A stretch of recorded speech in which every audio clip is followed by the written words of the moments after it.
Her şeyi söyledim sana, ellere güldürmelisin. Bu canım yana yana, hala seviyor seni. Nasıl düşünürsün böyle, bırakıp gittin. Gözümden sakındım seni, bak yine ağlattın beni. Düşlerim vardı seninle, kimsenin bilmediği.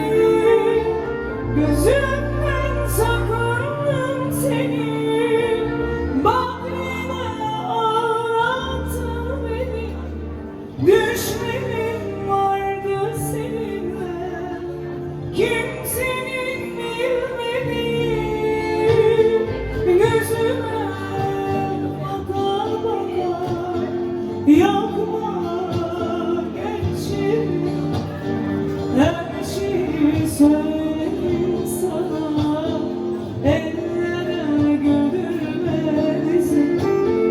Bu canım yana yana, hala seviyor seni. Nasıl düşünürsün böyle, bırakıp gittin.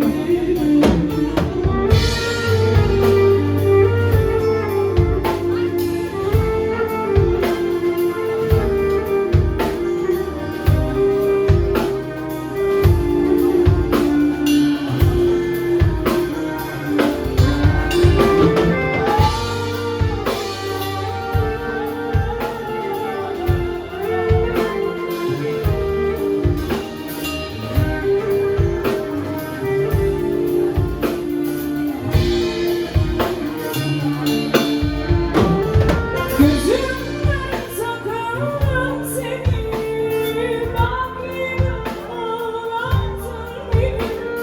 Düşlerim vardı seninle, kimsenin bilmediği. Gözümden sakındım seni, bak yine ağlattın beni. Düşlerim vardı seninle, kimsenin bilmediği. Gözüme baka baka, hala seviyor seni.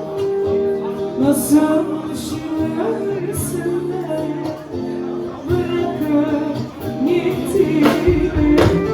Bu canım yana yana, hala seviyor seni. Nasıl düşünürsün böyle, bırakıp gittin.